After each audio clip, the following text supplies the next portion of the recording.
Manoj ji side. तो guys हम आगे बढ़ते हैं, कुछ और सीखते हैं फिबोनाची को लेकर। जो मैं आप लोगों को सिखा रहा हूँ, ये सब चीजें जो आपको बता रहा हूँ, ये सब इलियड वेव के पार्ट्स हैं। मतलब फिबोनाची तो अलग पार्ट है, लेकिन इलियड वेव में क्या होता है कि ये इलियड वेव भी मदर ऑफ एनालिसिस होती है, और उसी में मतलब फिबोनाची का यूज होता है और एक्सटेंशन का यूज होता है। तो आज जो मैं आपको बताने जा रहा हूँ वो एक्सटेंशन के कुछ पार्ट्स हैं, और मैं आपको कुछ दिखाऊंगा भी और समझाऊंगा कैसे आप रिट्रेसमेंट को यूज करोगे। और ये जितना भी डिफाइंड होता है, जितना भी स्टॉक मार्केट में कुछ भी होता है, ये सब कुछ इलियड वेव के थ्रू ही होता है, कि वो नेचर से लिया गया तो नेचर के थ्रू ही लिया गया, नेचर के लिया तो नेचर के अकॉर्डिंग ही सब कुछ होता है। ठीक है। तो अब मैं आपको दिखाता हूँ कि आज क्या हुआ। जैसे आज का डेट है 29 दिसंबर। ठीक है, 29 दिसंबर है। तो आज मैंने सोशल मीडिया भी पोस्ट किया था कि जो निफ्टी है वो एक रेसिस्टेंस फेस कर रही है। वो रेसिस्टेंस कितना फेस कर रही है जरा देखिए आप लोग। ये है 127%। ठीक है, ये है 127% की रिट्रेसमेंट है, और यहाँ पर मतलब ये एक्सटेंशन है एक्चुअली। ठीक है ना, ये एक्सटेंशन है एक्चुअली। और अब अगर ये 127% ब्रेक करता है तो नेक्स्ट डेस्टिनेशन जो है 161.8% होगा। बट अब यहाँ पर कंडीशन ये है कि देखो यहाँ पर 100, यहाँ पर प्राइस एक्शन का पैटर्न बना हुआ है। ठीक ना, तो यहाँ से प्राइस पैटर्न बना हुआ है। तो अब एक्शन कैसे लेना होगा, इस पर एक्शन लेना होगा। अगर मान लीजिए हमने यहाँ पर ये इसको इस बेसिस हम शॉर्ट करते हैं, तो इस बेसिस हम शॉर्ट करते हैं तो हमारा जो मैक्सिमम टारगेट होगा फिलहाल वो रिसेंट का ही रहेगा। क्योंकि जानते हो क्या होता है कि जब भी कोई प्राइस किसी भी एक्सटेंशन से लौटती है तो सडनली वो रिट्रेसमेंट पर एंट्री नहीं करता। वो क्या करता है, थोड़ा सा यहाँ पर आकर सपोर्ट लेगा। अब ये मेजर सपोर्ट बन गया है। ये जो 100% है वो मेजर सपोर्ट है, और जब तक ये सपोर्ट टूटेगा नहीं तब तक ये रिट्रेसमेंट में वो एंट्री नहीं करेगी। तो मतलब अगर हम इसको शॉर्ट करते हैं तो बस हमारा यहीं तक टारगेट है। बट अगर इसको अब 127% को ब्रेक करता है, ब्रेक तो कब करेगा, यहाँ ध्यान दीजिए कि 2-3 कैंडल अभी और वेट करेंगे तब ये ब्रेकआउट देगा। जब ये ब्रेकआउट देगा तो कंटिन्यू ये 161% तक ये मूव कर सकता है, कंटिन्यू 161% तक मूव कर सकता है। तो आज बताने का मेन पर्पज ये था गाइज कि जैसे आपने ये रिट्रेसमेंट डाला, जैसे जब रिट्रेसमेंट डाला तो आप देख रहे हो कि प्राइस 127% पर एक्सटेंशन कर रही है। तो मैंने इसको यहाँ से क्यों चूज किया, मतलब यहाँ से देखोगे तो ये प्रीवियस हाई था और इसका जो रिसेंट का जो लो लगा है वो इसका है।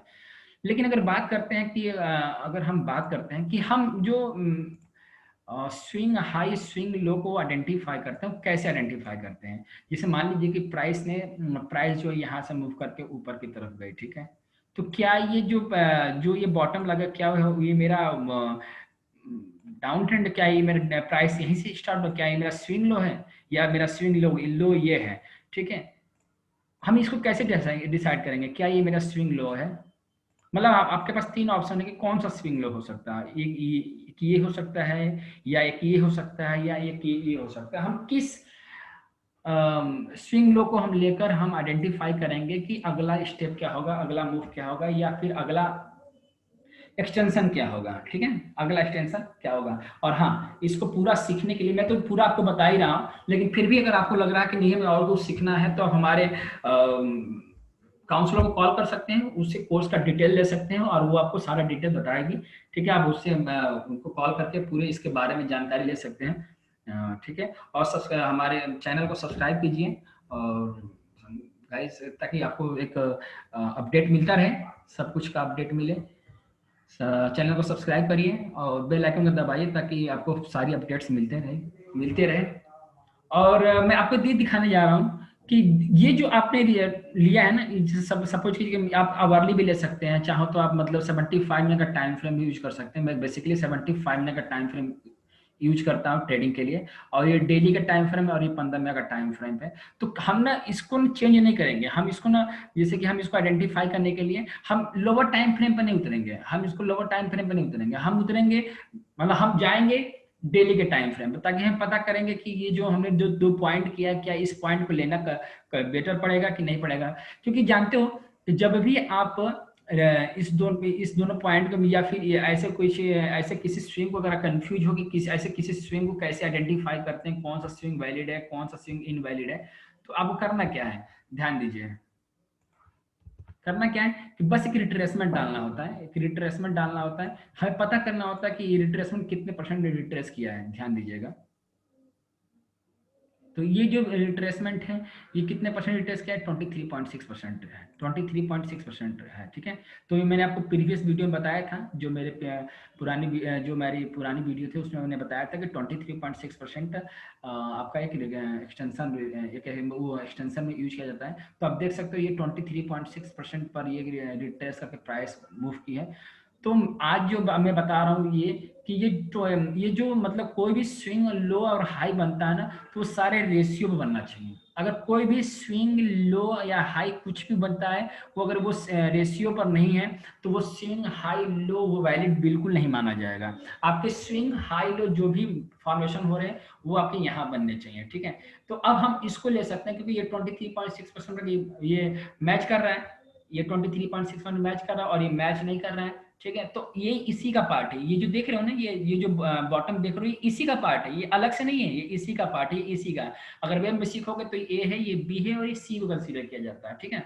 तो हम इसको आप इसको भी ले सकते हो, आप इसी को लोगे बेसिकली 75 में टाइम फ्रेम यूज कर रहे हो तो आप इसको इस लो के लोगे, इसको लोगे और या फिर इसको लोगे, ठीक है। या फिर इसको आइडेंटिफाई मतलब इसको आइडेंटिफाई करने के लिए इसको लोगे और इसको आगे आइडेंटिफाई करने के लिए इसको यूज करोगे, ठीक है। तो मैं आपको एक्सटेंशन लगा के दिखाता हूँ कि कैसे एक्सटेंशन लगता है।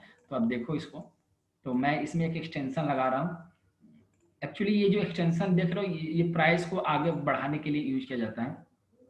देखो, तो यहाँ भी एक रेसिस्टेंस है, यहाँ भी एक रेसिस्टेंस मैच कर रहा है, यहाँ भी अब बहुत बढ़िया रेसिस्टेंस मैच कर रहा है। आप देखोगे तो मैं आपको दिखाता हूँ।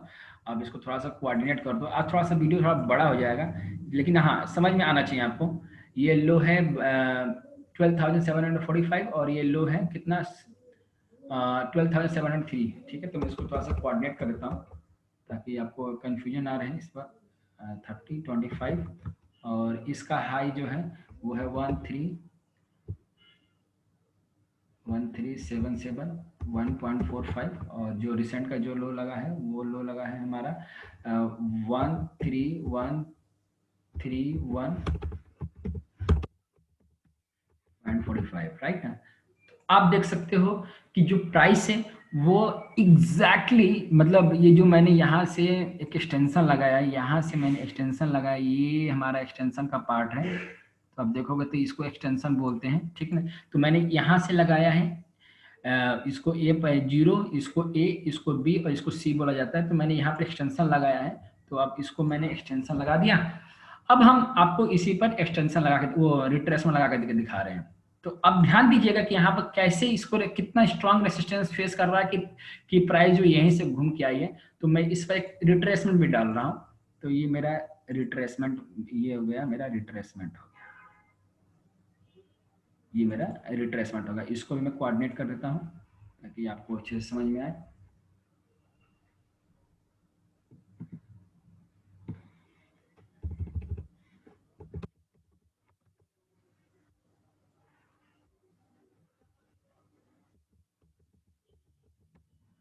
ठीक है, तो ये मैंने रिट्रेसमेंट डाल दिया। तो आप क्या देख रहे हो, यहाँ पे देख रहे हो कि कितना ब्यूटीफुल प्राइस ने वो यहाँ पे क्लस्टर बन गया, ठीक है। यहाँ पर एक प्राइस क्लस्टर बन गया जिसको बोलते हैं प्राइस क्लस्टर, और ये बहुत स्ट्रांग है, ये बहुत ही स्ट्रांग है और ये यहाँ पर बहुत स्ट्रांग है। ध्यान दीजिएगा कि प्राइस क्लस्टर यहाँ बना था, यहाँ पर प्राइस क्लस्टर बना था और इसको ब्रेकआउट करके यहाँ पर प्राइस क्लस्टर गया। पहला प्राइस क्लस्टर ये था, ठीक है, इसलिए यहाँ पर रेसिस्टेंस फेस किया था, उसका दोबारा रेसिस्टेंस ये फेस किया। तो अब इसको जो ये जो प्राइस क्लस्टर देख रहे हो ये ब्रेक करेगा तो कंटिन्यू जाएगा, ये यहाँ तक नॉन स्टॉप जाएगा। बट ये बहुत स्ट्रांग क्लस्टर बनता है। 3 क्लस्टर इंपॉर्टेंट होते हैं, एक पहला ये क्लस्टर रहा, दूसरा ये क्लस्टर रहा, तीसरा ये क्लस्टर रहा। ध्यान दीजिएगा ये प्राइस क्लस्टर में बहुत इंपॉर्टेंट होते हैं, बहुत बढ़िया रेसिस्टेंस ये फेस कर रहा है। लेकिन अगर इसको ब्रेक करना होगा तो इसके लिए गैप की जरूरत है। ये प्राइस ऐसे कोई भी प्राइस क्लस्टर का जो रेसिस्टेंस होता है वो लाइव मार्केट में नहीं टूट सकता है, उसके लिए आपको चाहिए, उसके लिए इस प्राइस को ना गैप के साथ ओपन करना पड़ेगा। तो ध्यान दीजिएगा कि यहाँ पर अगर आप यहाँ पे शॉर्ट कर रहे हो, आप यहाँ पर शॉर्ट करो तो पहला टारगेट यही रहेगा और दूसरा टारगेट ये रहेगा आपका, ठीक है। दूसरा टारगेट आपका 78.6 ये जो क्लस्टर है, ये क्लस्टर यहाँ, एक क्लस्टर यहाँ पर, ध्यान इस बात का देना है कि जब कल या आने वाले टाइम पर प्राइस जो इसको गैप के साथ ओपन करती है तो शॉर्ट बिल्कुल भी नहीं करना है, हमें टारगेट लेकर चलना है, यहाँ तक का टारगेट लेकर चलना है 161.8% और 100%। तो जब ये 100% और ये देख रहे हो ना 100% और 161%, ये भी बहुत फाइनल ये है, इसको बोलते हैं फाइनल प्राइस क्लस्टर और रेसिस्टेंस। कितना ब्यूटीफुल रेसिस्टेंस फेस किया है और बहुत ज़्यादा स्ट्रांग है, बहुत ज़्यादा मतलब बहुत स्ट्रांग रेसिस्टेंस है ये। इसके बाद प्राइस को मूव नहीं करना चाहिए, इसमें ये मेरे 75 का टाइम फ्रेम है। अगर इसको ब्रेक किया 161.8% या 100% इस क्लस्टर को ब्रेक किया, दैट मीन्स आपको तुरंत डेली के टाइम फ्रेम पर मूव कर जाना है या फिर वीकली के टाइम फ्रेम पर मूव कर जाना है। लेकिन करंट के सिनेरियो में अगर हम देखते हैं तो अभी आज जो मार्केट ओपन हुई है, सॉरी क्लोज हुई है, वो एग्जैक्टली प्राइस क्लस्टर पर क्लोज हुई है। तो हमें अभी थोड़ा सा कॉशियस हो जाना चाहिए। हाँ, फ्रेश पोजीशन हम बनाएंगे कब, जब हम ये प्राइस ब्रेक करेंगे, then will take then action here. ठीक है, तो आज आपने क्या सीखा कि रिट्रेसमेंट, ठीक है, प्लस एक्सटेंशन, मतलब रिट्रेसमेंट और प्लस एक्सटेंशन, ठीक है, retracement plus extension equal to price cluster. ठीक है, प्राइस क्लस्टर होता है, इसको बोलते हैं प्राइस क्लस्टर। ये बहुत स्ट्रांग होते हैं, ठीक है, मतलब दो चीज मिलती है ना, तो दो कंस्ट्रक्शन जब मिलते हैं, जब जो रिट्रेसमेंट एक्सटेंशन एक साथ मिलते हैं तो बहुत ज्यादा स्ट्रांग बनती है। अब देख सकते हो कि प्राइस यहाँ पर आकर रुकी और गैप के साथ ओपन हुआ, और यहाँ पर रुका तो यहाँ भी गैप आया। मतलब जितने भी प्राइस क्लस्टर टूटते हैं, ध्यान दीजिएगा, जितने भी प्राइस क्लस्टर टूटते हैं सब स्ट्रांग होते हैं। और आपको प्राइस क्लस्टर को फॉलो करना है। रिट्रेसमेंट एक्सटेंशन में सिंगल, आज की मार्केट में जो सिंगल मूव आ रहा है वो प्राइस क्लस्टर, सिंगल जो मूव चल रहे हैं इस टाइम की जो मार्केट चल रही है उसमें प्राइस क्लस्टर का जाना बहुत जरूरी है। और आपके लिए तो मतलब ट्रेडर हो तो आपके लिए तो बहुत ही ज्यादा जरूरी है। ठीक है, तो प्राइस क्लस्टर का मैंने पार्ट स्टार्ट किया है आपको सिखाने का, बताने का। और चीजें समझ में नहीं आ रही तो मेरे से पूछो।